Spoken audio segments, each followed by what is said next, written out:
What is going on, everybody? My name is Nick from MW K-pop, and I want to welcome you to the first and very delayed episode of Beyond K-pop. This one is going to be really basic. We're not doing anything fancy because, it's been delayed basically 2 weeks. First, I didn't have the time to upload or edit and upload it for the first week, and then to record and all that, I just ended up deleting the footage for the second one. I deleted footage for both of the times that I recorded this video. So things have not gone my way, and I just haven't been focusing so much on making the graphics and making all the stuff that I need to make sure that the show is done correctly. So we're just gonna do this one to get it out for the first time ever, and we're gonna get, so that we're back in, so we're on schedule and on track with that. So of course, this show Beyond K-pop is gonna be, we're going beyond just the K-pop music. We're gonna be taking a look at some Korean indie music, and I'm gonna be telling you a little bit about them and why I think that they're worth checking out. So today we've only got two groups or two performers that I want to talk about. So we're not going to delay this any longer. I think it's been long enough. So let's get into the first artist right now. The first artist that I want to share with you guys is a guy making some electronic music, and his name, or going by the name of Juwon Talkbox. And the interesting thing is about this, which I don't think that this music is really something that's going to be, massively appealing to a wide set of people. I think that there's going to be some people who are who are really into this, but I don't think that they're going to be, that many people. But it's definitely worth it's definitely worth checking out, because it is definitely an interesting sound and it's interesting idea. And the thing that I love, that I'm liking about Juwon Talkbox, is he's taken an instrument, or it's not, I guess a talkbox isn't really an instrument, but it kind of was at the same time, because it's a way to, to modify your vocals that they sound super electronic, and, so you can get a little bit more, I guess distinct and, notes and modulation and all that stuff. Whereas, if you were to do that with your actual voice, it's a lot harder. So it takes away a little bit of vocal talent, but of course it covers it up with a very obviously, electronic sound to it. But he's taking the talkbox, he's bringing it back from being, its height of popularity in the 80s, and he's mixing and he's using that heavily in his music. Actually, I think exclusively as far as the vocals. He only uses the talkbox. And it's cool, it's interesting. His beats are sick, and he's got some really interesting vocals and stuff like that. And it's awesome. He's got two albums. One album is original music, and the second album are all covers of funk songs from the 80s, or other funk songs from like the last, mostly from the 80s. I think there might be one from recent time in there, but that's definitely interesting. It's really interesting to take a look at, listen to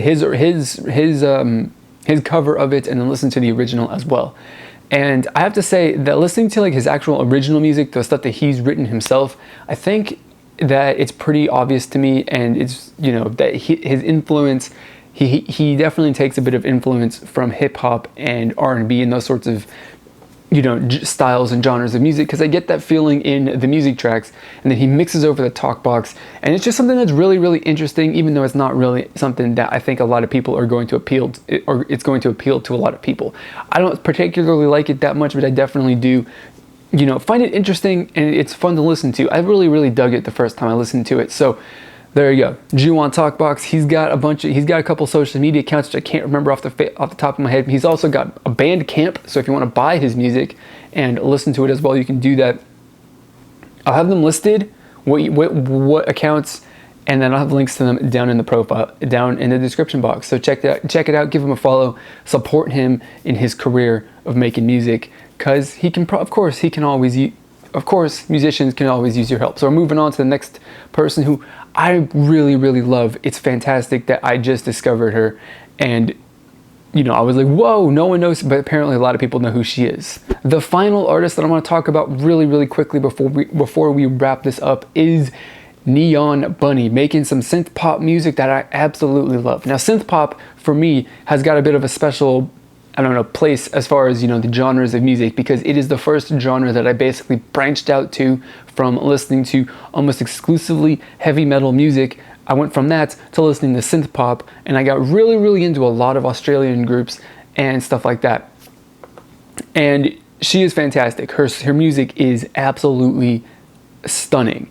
And, you know, doing my research and stuff like that, on finding social media accounts and stuff like that, and over the period of time that I've been trying to record this, basically I found that, you know, some of the people that I follow her on Twitter and know who she is.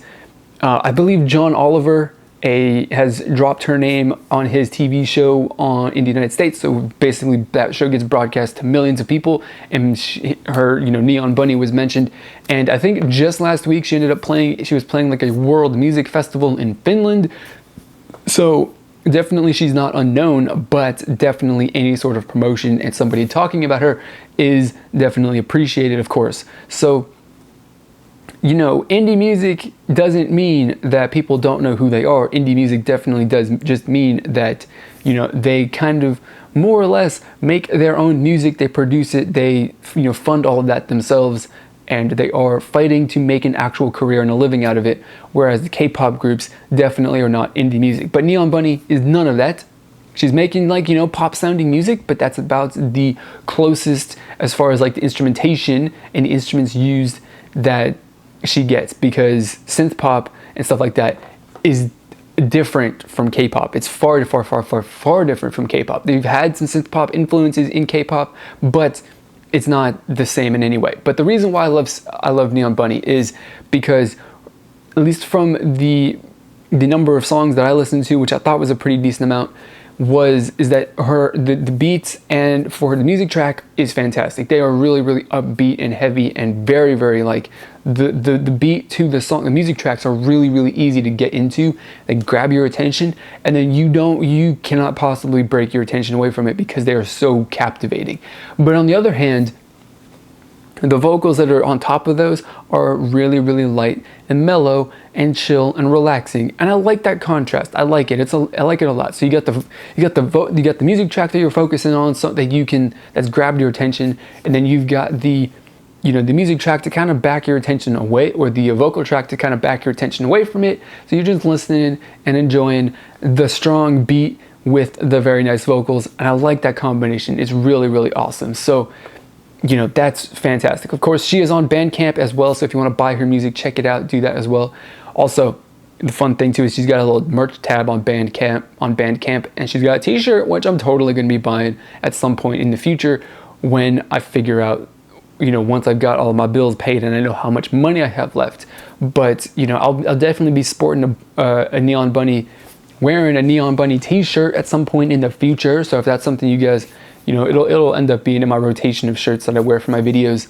So that's a thing. So, you know, Facebook, Twitter, Instagram, and Bandcamp. I believe that those are the social media accounts that she's got. I may have missed a couple, I don't know, but they'll be listed on the screen here, and then they'll be down in the description box below. So there you go. Neon Bunny, Juwon Talkbox, the two groups or performers, artists, I should say, that I wanted to talk about with you guys for this very, very basic and first episode of Beyond K-Pop. It's been a very, very long time coming. You guys had better get excited for it, because it's going to be coming more consistently from now on. I don't want to promise, because who knows exactly what's going to happen, but I promise you it will come weekly without fail. That's a big promise, though. That's a big promise. Like, don't expect it to be broken, but if it gets broken, don't be upset, okay? But it's not going to be like a regular thing. It's definitely not going to happen next week. I guarantee it. So there you go. That's it for that first episode of Beyond K-Pop. I'm hoping that you guys enjoy this idea, and this is something that you guys can help me out with, because this is kind of one of the big things that I want to do with my YouTube channel, and is to help promote Korean indie music. And you know, I hope that you guys can get behind that and support me to achieve my goal. So before you go though, get connected with me on social media. You can do that. I got Twitter, Instagram. Those are the two main ones that I do. I got links to all of my other ones, to those and everything else, down below in the description box. And if you want to support me on Patreon to continue to make these videos and other videos, bigger, better content in general, you can do that as well. I got a link to the Patreon down below. Click it, get all the information that you want and need about that. and you know, do whatever you want to do. So there you go. That's going to be it for this video. As always, I want to thank you for watching, and I'll see you all next time. Goodbye.